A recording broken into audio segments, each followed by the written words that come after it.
Que tenemos sitios donde la salubridad no es la adecuada, sitios donde consumen agua todavía de los pozos, sitios donde consumen agua todavía de los ríos, de las quebradas. Entonces hay zonas en donde eso permite que ciertos parásitos proliferen. También en cierta zona de la selva hay predisposición por unos determinados parásitos de acuerdo al ambiente donde se desarrollan estos, ¿no? Si viene un paciente de la selva, anémico, ¿en qué piensan? Joven, anémico. ¿Con fiebre? No, por un parásito intestinal, con diarrea, con dolor abdominal. Puede ser giardia, pero giardia es más de la costa, jóvenes. Un parásito que es un helminto. Un helminto que es de la zona de Jaén, de Amazonas. Ascaris también hay más por acá que por esa zona, que produce anemia. Los ascaris no mucho producen. Uncinaria, muy bien, las uncinarias, y dentro de esas estrongiloides estercorales, ¿sí? Incluso hay un estudio que estuvieron haciendo un grupo de biólogos en donde habían examinado al milímetro y habían hecho una muy buena anamnesis de pacientes que no habían venido de esa zona y ya estaban encontrando este parásito en esta zona de Lambayeque. Como les decía, generalmente se asociaba a personas que habían viajado a estas zonas, habían consumido esa agua, comido allá y luego ya aparecían. ¿Por qué hacen la anemia? ¿Qué hacen estos parásitos? ¿Por qué hacen anemia? ¿Qué hacen?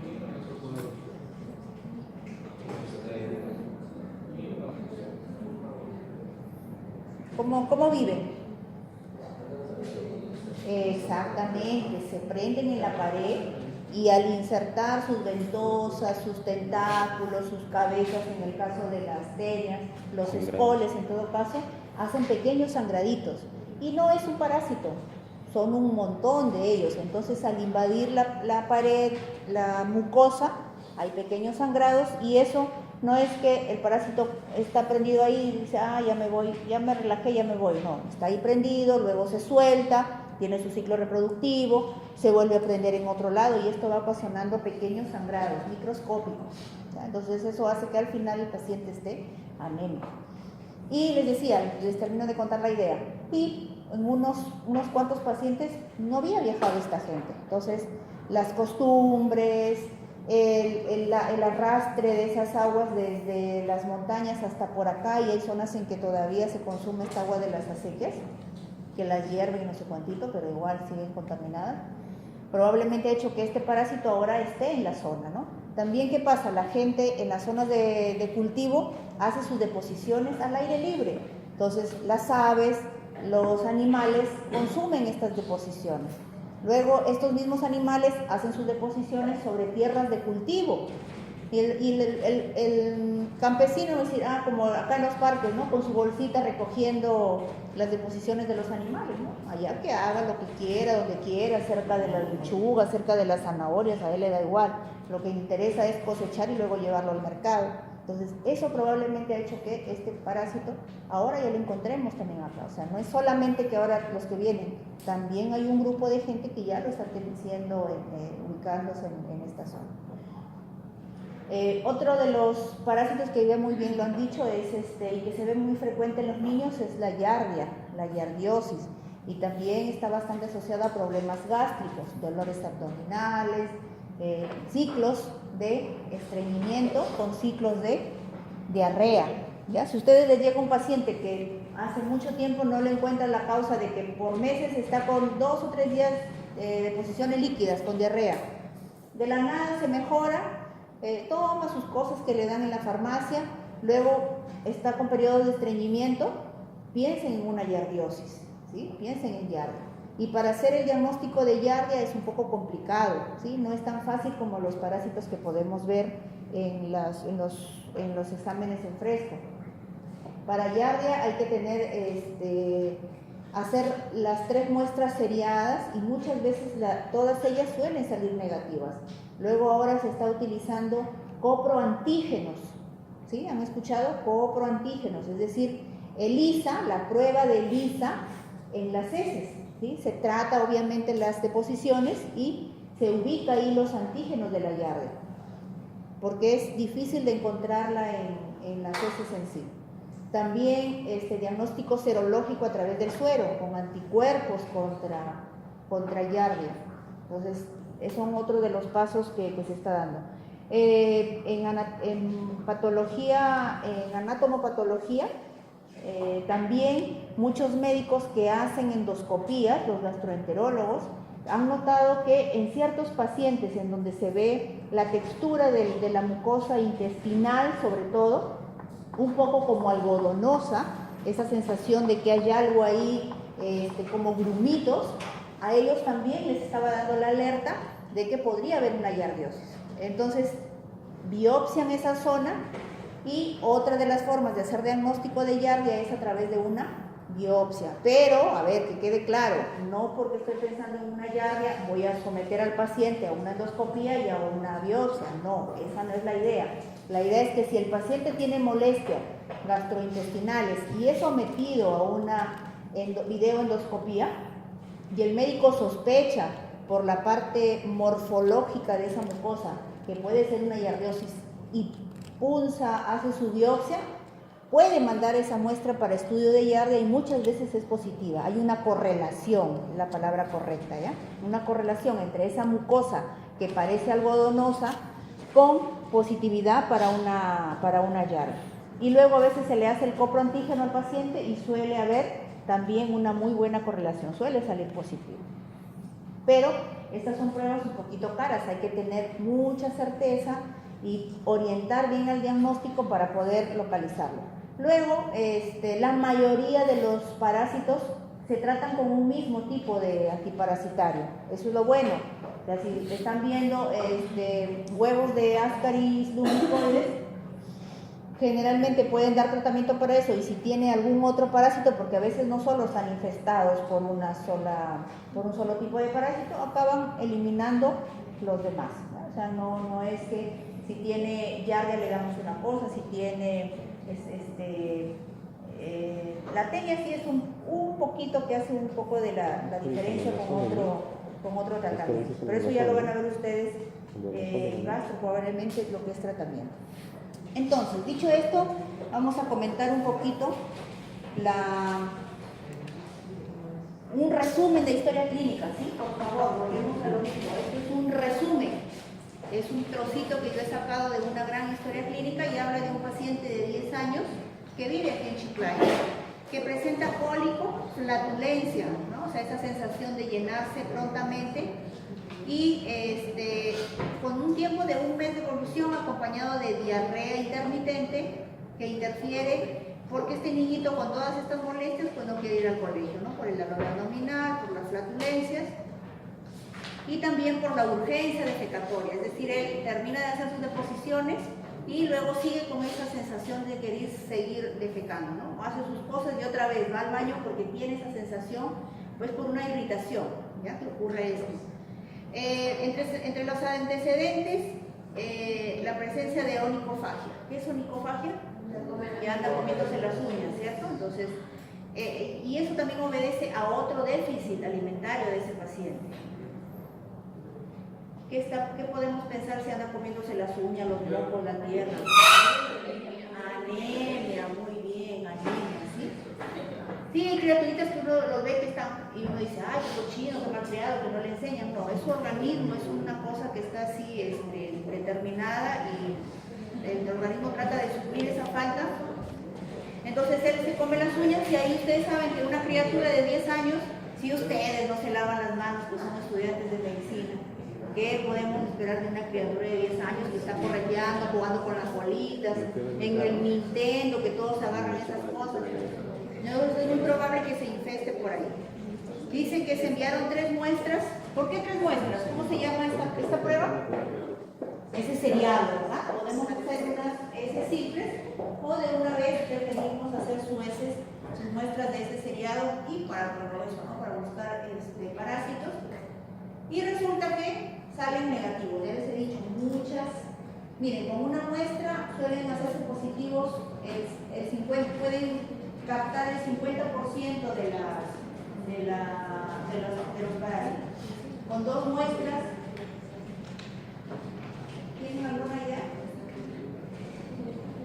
Si yo envío 2 muestras, ¿cuánto más puedo incrementar mi sensibilidad? ¿A cuánto más yo puedo hacer el diagnóstico?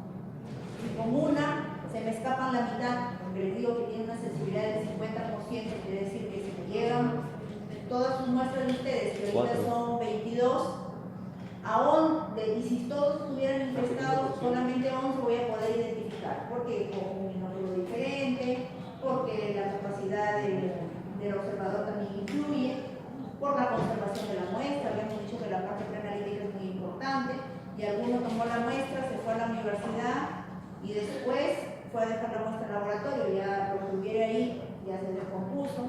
Si hay niñitos y chocan, cae una pequeña cantidad de orina, esta acidez de la orina desintegra las formas de las membranas de los parásitos. Entonces hay una serie de acontecimientos que influyen sobre la sensibilidad y bajamos el 50% con solo una muestra.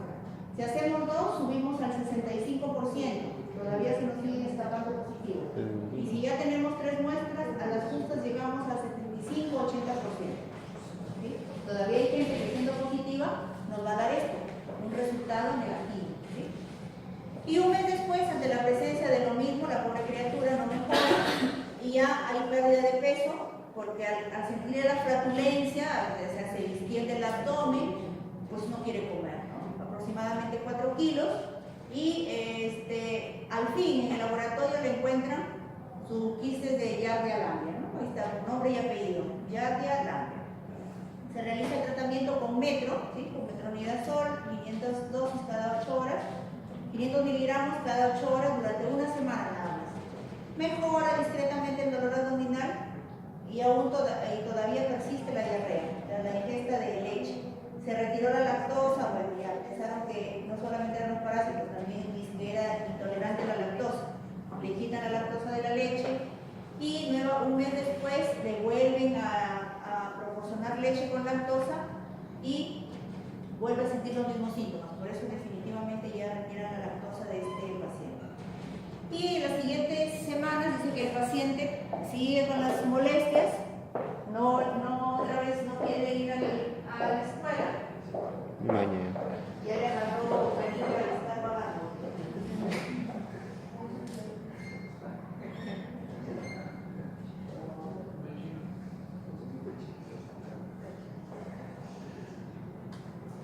Incluso, bueno, dice que bueno, este niño, lo que yo les digo, ¿no? Ya se acostumbró a no ir a la escuela y creen que es por un problema psicológico, ¿no? Ya que tiene miedo a algo, el bullying, que está de moda, entonces por eso no va a poder. Pero le vuelven a hacer un nuevo estudio coproparasitológico y en realidad nuevamente vuelve a salir con Giardia lamblia. ¿Qué pasa? La Giardia es un parásito que es bastante resistente, incluso puede estar semanas a la intemperie y persiste vivo. Entonces al ocurrir en este niñito como que se vuelve a reinfestar este paciente. También si no tratan a la familia, también puede ser que se vuelva a infectar con la misma llave. Y a la parte de batimetría bioquímica, el hierro fueron normales, ¿no? Ya después lo recuperaron al niñito y se prescribió otro ciclo de tratamiento con metronidazol, también 500 miligramos cada 8 horas, y a partir de este momento desaparece la sintomatología digestiva y vuelve a recuperar su peso, ¿no? Los estudios coproparasitológicos posteriores ya en realidad eliminaron este microorganismo y ahora son negativos. Entonces, ¿cuáles son lo que le pedimos a ustedes? Es que den una revisadita de cuáles son las características microbiológicas de Giardia. ¿Por qué? Porque de acuerdo a eso van a ver por qué se reinfectan los niños, por qué es difícil de identificar. Incluso hay un test. ¿Cómo se llama el test? Que también ayuda y que no se usa mucho, pero que antes sí, cuando no se hacía endoscopía, podíamos utilizar para Giardia. ¿Alguien ha leído algo? Les comentó ayer el doctor Javier. Un test característico de acuerdo a esto, a sus características microbiológicas, porque la Giardia no vive en el intestino grueso. Es uno de los parásitos que vive en la parte final o intermedia del intestino delgado. Por eso es que cuando ingresan con la endoscopía alta, pueden identificar esas anormalidades y al biopsiar esa zona pueden encontrar porque imagínense si el endoscopio se lleva hasta el colon, el pobre paciente ya lo dejan ahí dicho.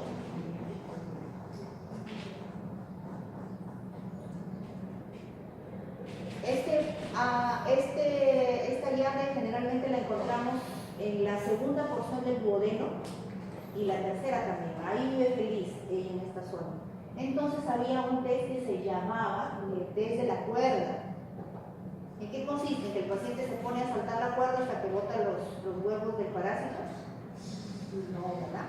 Esta era una cápsula en que se amarraba un hilito especial y este paciente la tragaba, ¿sí? La tragaba y llegaba hasta, tiene una medida especial, si es un niño, si es un adulto, si es una mujer, si es un hombre, una medida especial, y esta capsulita viajaba hasta esa zona del intestino y ahí la dejaba 24 horas. Entonces pasaba la saliva, la comida de ese paciente y al final la retiraban al día siguiente, la retiraban así con mucho cuidado y podían identificar, llevaban a estudios, el estudio lo que había ingresado en esa capsulita. Ese es el test de la cuerda, se llama, el test de la cuerda.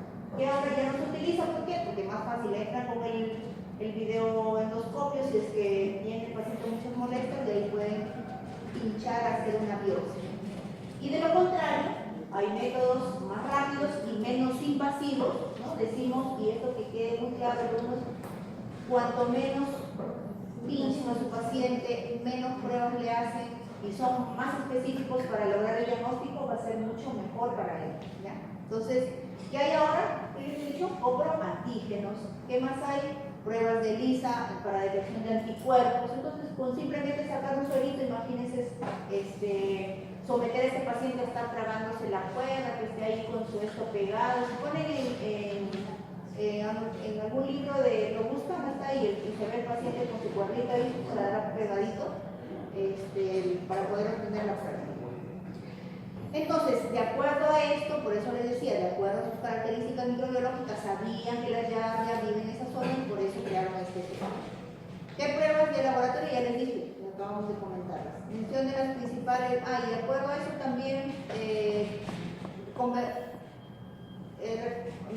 queda todavía pendiente, busquen un poco las características de dónde, cómo se reproduce y por qué, ahí van a ver por qué es que este niño nuevamente se había infectado, porque es que con una sola dosis de una semana no había conseguido curarse.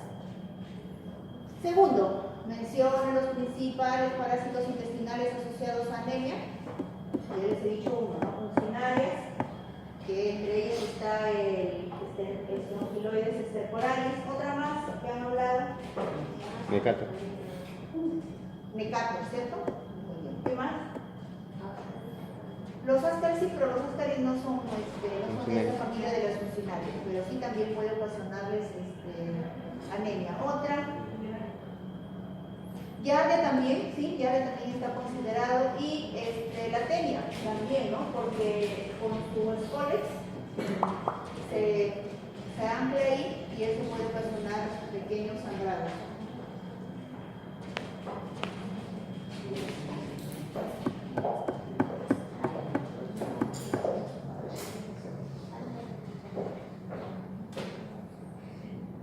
Ustedes han tenido práctica ya, ¿verdad? Teoría. ¿Qué digo teoría? Teoría, ya. Bueno, el doctor Farías está contento porque dice que sí le ha contestado. O bueno, habrá estado soñando que le han contestado, porque no le contesta a nadie. Sí, me está entrando la duda. Ya, chicos, no, mentira, supongo que sí ¿y por qué también tienen que revisar ustedes? Porque cuando hagan un serum, la mayoría de sus pacientes van a ser pediátricos y muchos de estos niñitos tienen sus parasitosis. Entonces, es un tema que tienen que conocer y sobre todo diferenciar. ¿Qué es el test de Graham? ¿Qué es el test de Graham? ¿Qué es el test de Graham? de grafo. La cinta scotch. La cinta, ¿no? De la cinta. En el anillo. Es de la cinta. Scotch es una marca. O sea, que en ningún libro van a encontrar cinta Scotch. Scotch es la marca. Simplemente se llama cinta adhesiva. Es de la cinta adhesiva. Como yo tengo siempre mis anécdotas, pues les traigo otra que no he traído la foto. Cuando se le dice al paciente que tiene que hacer el test de Graham, vamos a suponer que esta es una lámina por objeto, ¿cierto? La blanquita, de este tamaño, vamos a hacer todo grande, ¿no? De este tamaño. Entonces se le explica al paciente y le dice, el técnico de laboratorio le dice, con una cinta, esas de pegar, y para que la gente lo encuentre más fácil, le dice, con cinta Scotch, le dice. Con cinta Scotch, esta que pega los cuadernos, usted coge la cinta y por el lado que no pega, va a ponerla sobre sus dedos, y por el lado que pega, va muy temprano, entre las 5 y las 6 de la mañana, va a despertar al niño y va a hacer que toque todos esos bordes que están en el ano, que toque, si es posible, que puje un poco el niño para que puedan abrirse esas grietas y puedan poner la cinta. Y esa parte que pega, usted la va a pegar en la lámina. La va a pegar y la trae al laboratorio un papelito. Entonces, puede ser que la técnica en algún momento no le dijo esa cinta de pegar los cuadernos, o no sabemos con qué cinta pegaba los cuadernos aquel señor.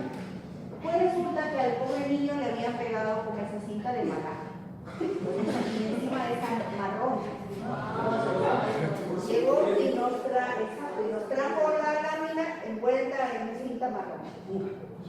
Entonces, no nos reímos ahí porque por respeto al paciente, pero le dijimos que no nos había entendido bien y que tenía que repetir la prueba. Pobre niño, exactamente. ¿Y por qué queremos que la cinta quede pegada ahí? Para poder mirar el microscopio. Se puede ver ahí y se van a ver clarísimo cuando está el paciente infestado por los ascaris, por los osíulos, se ven claritos los huevitos, se ven claritos, son grandecitos como cápsulas de extraterrestres, se ven así bien redonditas, como huevitos, clarísimo, y se le dice, inmediatamente, es una prueba bastante sencilla, y se le dice positivo para osíulos, y se le da su tratamiento, pero el tratamiento es para toda la familia. ¿Por qué? Porque en el momento en que el niño se arrastra en la noche, se trae los huevitos en los dedos, luego se sigue en su cama, se sigue de noche, uno no sabe qué se rasca ni cómo se rasca. Deja ahí los huevitos, los huevecitos, y eso también se le recomienda a las madres. Lavar la ropa de cama y si es posible echarle agua hervida para que pueda matar exactamente ya los huevitos, o en todo caso dejarla expuesta todo un día al sol, ¿sí? Para que el calor los mate los huevitos. Y luego de una semana volver a realizar el mismo procedimiento porque muchos huevitos se quedan en los filos de la cama y nuevamente con el subir del niño ellos se vuelven a pegar en las sábanas. Entonces ese es el tratamiento y para toda la familia, para toda la familia. Entonces esa es la historia del test de Graham. Mencione sus características y qué parásitos se evalúan con esta técnica, ya no lo hemos dicho, ¿no? Los osíulos. Y describa las técnicas de laboratorio con frecuencia para el diagnóstico parasitológico, el test de Bernard y el test de Faust. Eso los ha explicado bastante bien ayer el doctor Farías, porque lo hemos comentado que tenían que saberlo, porque no lo podemos hacer acá, porque es bastante trabajoso. Y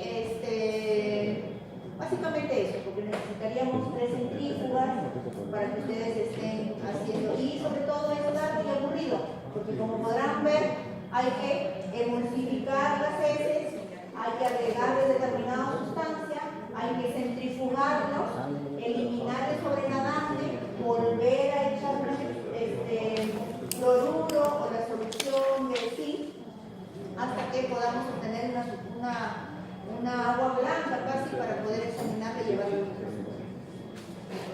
Y la técnica de la gota gruesa. Cuando se solicita, esto ya saben, ¿no? Aquí está para qué. ¿Para qué? ¿Para qué? Malaria. Malaria. Ante la sospecha de malaria, lo que buscan es al Plasmodium falciparum ovipar, ¿no? ¿Y cómo es que van a observar en el microscopio? Las más frecuentes son las formas de anillo, se ve redondito con su prominencia ahí, anillo de sello se llama. Es lo más característico de las formas que hay. Y ahí también es una de las preguntas del seminario. Y de acuerdo a eso, jóvenes, es que podemos decir qué tipo es, si es viva, si es plasmodium, ¿qué más hay? ¿Qué otro hay? Oval. Y el malaria. En las zonas del África suelen haber otros grupos, ¿sí? Pero estos son los que más nosotros conocemos. Y aquí en la zona norte, pues son estos. Creo que hay una pregunta esa, es vivas y calcíferas. ¿Y cuál es lo bueno de esto? Es que si identificamos el microorganismo, pues les damos tratamiento y el paciente mejora con relativa rapidez. ¿Ya? Eso es lo bueno. Donde hay que tener sí cuidado es con las gestantes, porque no se puede dar los antimaláricos comunes. Tiene que tomar un tipo especial de antimalárico y también para poderle dar la dosis hay que manifestarle la cantidad de parásitos que hay, la parasitemia. Puede que ustedes vean esto, no se asusten y digan, no me enseñaron, estoy explicando claro. No solamente debemos decir, hay Plasmodium falciparum, sino también decir la cantidad, la parasitemia, cuántos estoy observando por campo. Y de acuerdo a eso, el médico va a evaluar determinada dosis del antimalárico, porque son sustancias no tan buenas, ¿sí? Pueden tener algunos efectos adversos en los pacientes. ¿Preguntas? ¿Algo que no haya quedado claro? ¿Algo que quieran que repita?